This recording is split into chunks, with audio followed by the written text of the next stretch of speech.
Chẳng ngày nayយើងតមកដល់របៀបធ្វើក្របសភៅបាទអញ្ចឹងក្នុងកម្មវិធី Word យើងអាចធ្វើបានប្លែកពីហ្នឹងក៏បានដែរណាអញ្ចឹងថ្ងៃនេះយើងនឹងរៀនធ្វើហ្នឹងទាំងអស់គ្នាបាទអញ្ចឹងរបៀបនៃការធ្វើណាអញ្ចឹងលំហាត់នេះតិចទៀតមើលលោកគ្រូសិនបន្ទាប់មកលោកគ្រូនឹងឲ្យធ្វើខ្លួនឯងម្ដងមានចម្ងល់អីសួរលោកគ្រូណាបាទអញ្ចឹងទី1គេឲ្យបង្កើតសិលឹកកិច្ចការហ្នឹងយើងចេះហើយទី2យើងកំណត់កម្រិតกระดาษអញ្ចឹងកំណត់តាមគេអញ្ចឹងមកខាងលើ top 1ខាងក្រោម button 1 left ឆ្វេង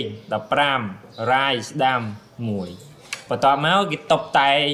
page border យើងទៅហើយបញ្ចូល word art យើងរៀនដូចនៅ word art ដាក់អក្សរឆ្លាក់ហើយណាអញ្ចឹងដាក់អក្សរឆ្លាក់គ្រូរៀនថ្ងៃមុនរៀនរួចអស់ហើយអញ្ចឹងនៅរូបភាពនេះរៀននៅដាក់រូបភាពរួចហើយមែនទេ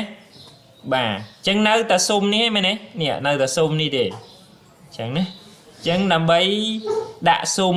ឬក៏ page border នឹងបានយើងចូលទៅក្នុងកម្មវិធី Word ទៅយើងបើកកម្មវិធី Word មកបាទហើយដំបូងយើងយកបន្លែង document មកបាទយើងចូលមកដល់ប៉ុណ្ណឹងហើយយើងបរួមវាតិចទៅអូខេបាទអញ្ចឹងយើងសេរីกระดาษមុនដំបូងគេមែនទេមិញគេឲ្យសេរីกระดาษអញ្ចឹងយើងចូលមកសេរីกระดาษ layout បាទយើងចូលមកយើងសេរី definition ណាហើយយើងយកกระดาษផ្ដេកណាអានេះណាกระดาษផ្ដេកហើយទំហំกระดาษយើងយក A4 ប៉ុន្តែមួយទៀតគ្នាយើងអត់ឃើញនេះបន្ទាត់នៅលើនេះយើងចង់ឃើញបន្ទាត់ក្រិតនៅលើហ្នឹងយើងចូលទៅកន្លែង view ទៅហើយយើង take កន្លែង ruler នេះមកឃើញបន្ទាត់ហើយឃើញបន្ទាត់អាហ្នឹងណាបាទឃើញបន្ទាត់អាហ្នឹងហើយអញ្ចឹងកំណត់กระดาษនេះគេកំណត់ឲ្យអញ្ចឹងទី2ហ្នឹងកំណត់កម្រិតกระดาษខាងលើ1ក្រោម1ឆ្វេង15ស្ដាំ1ណាអញ្ចឹងយើងកំណត់លើនេះអត់បានទេយើងត្រូវចូលកន្លែង page setup ហ្នឹងមានសញ្ញាព្រួយបាញ់ចូលក្រៅមួយ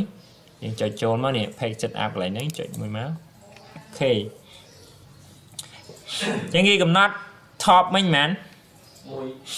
បាទ1មែនទេ1អញ្ចឹងដាក់1 cm សង់ទីម៉ែត្រbutton ខាងក្រោម1ដែរមែនទេ1 cm អូខេleft មិញមែនបាទ15 cm right 1ដែរមែនទេអូខេនេះយើងរើសរួចអស់ហើយយើងកំណត់ប៉ុណ្្នឹងហើយយើងមកមើលកន្លែង preview នេះអញ្ចឹងអក្សរយើងសរសេរតែមួយជាហៀងនេះកន្លែង preview នេះនេះអញ្ចឹងយើងអូខេមកអូខេអញ្ចឹងយើងសរសេរអក្សរបានមួយជាហៀងឃើញទេសរសេរតែមួយជាហៀងបាទអញ្ចឹងនេះឃើញ cursor វា load ប៉ុណ្្នឹងហើយបាទហើយយើងធ្វើអីទៀតគេឲ្យធ្វើអីទៀតយើងមើលមកនេះអញ្ចឹងទី3តុបតែងសិលឹកកិច្ចការឬក៏ដាក់ page border អញ្ចឹងដើម្បីដាក់ page border បានយើងចូលទៅបាទ design ណាបាទត្រូវហើយចូលទៅ design ណាចូល design មកទីម៉ាន1 2 3 4 5ណាទី5ហ្នឹងមកកន្លែង menu bar ហ្នឹងហើយបន្តមកយើងមើលនៅខាងចុងគេយើងឃើញ page border អញ្ចឹងយើងចុចពណ៌ណាអូខេអញ្ចឹងវាចុចហើយយើងនឹងឃើញចេះ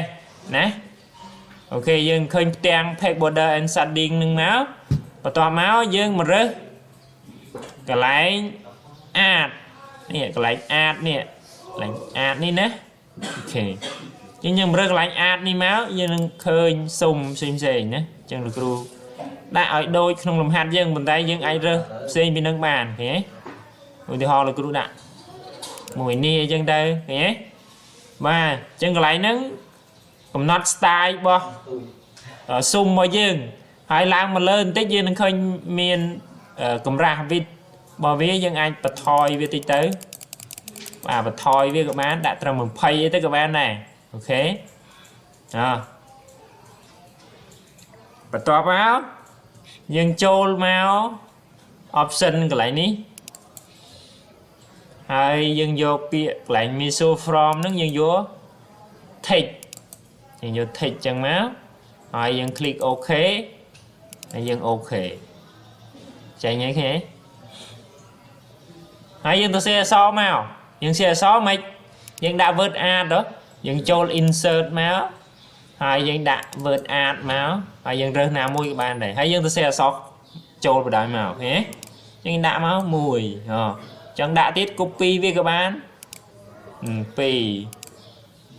7 chạy control là chọn mất click là vía mà buồn pram nhưng tại thấy dân tôi xe màu anh đang đã vượt ad và biết đã rút với nhưng đôi khi đã nhưng cho insert hay vô picture máu hay rơi màu rơi rút phiệp bao giờ màu nè rơi rút phiệp mùi máu hay dân insert màu thế nè màu bởi tiền màu tới dân cho cái lánh front text như máu tiền màu này ưu tì ho chẳng đấy nè vẫn dân riêng đôi dài nắng nè ok dân cùng lực làm bánh lâu đào vẹ sao bong luôn ai mà đâu mà miền chấm ngõ lấy xu lực bàn ok tập chẳng gì